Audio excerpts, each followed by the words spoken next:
વહીવટી વોર્ડ 13માં પ્રજાના પૈસાનો બગાડ થાય છે, જેથી વિજિલન્સ તપાસ કરવા બાબતે 10 કરોડ થયા. ફૂટપાથ ટેગ માટે બ્લોકની પેવિંગ કરવાનું કામ વગેરે બાબતોને લઈને આવેદનપત્ર આપવામાં આવ્યું. વહીવટી વોર્ડ 13માં લેખિત તપાસ માટે રજૂઆત કરેલ છે, જેમાં રોડ અને પેવિંગ બ્લોકની કામગીરીમાં ભ્રષ્ટાચાર છે, જેની તપાસ આજ દિન સુધી મળેલ નથી. જેથી આજરોજ સામાજિક કાર્યકર રાજેશ માળી દ્વારા વડોદરા મ્યુનિસિપલ કોર્પોરેશનમાં આવેદનપત્ર આપવામાં આવ્યું.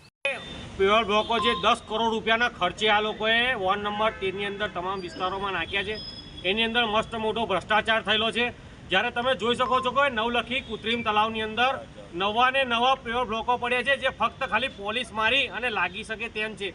આ લોકોએ એક ભ્રષ્ટાચારના ભાગરૂપે નવા પેવર બ્લોકો દબાઈ દીધા છે, અને નવા બ્લોકો બહારથી મંગાવી અને નાખવામાં આવે છે, કારણ કે વધારે કટકી મળે, વધારે માલ મળે, એટલે આ લોકોએ નવા બ્લોકો નાખ્યા છે. જ્યારે નવલખીની અંદર કૃત્રિમ તલાવની અંદર બાજુમાં જ તમે જોઈ શકો છો કે પોલીસ થઈ અને નવા પેવર બ્લોકો વિસ્તારમાં લાગી શકે તેમ છે, તો આ લોકો કમ નવા બ્લોકો લાયા?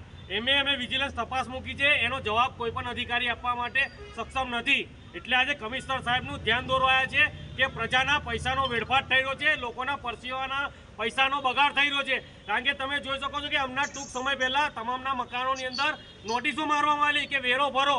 લોકો વેરાના પૈસા હવે બગાડવા માટે લોકો પૈસા બગાડે.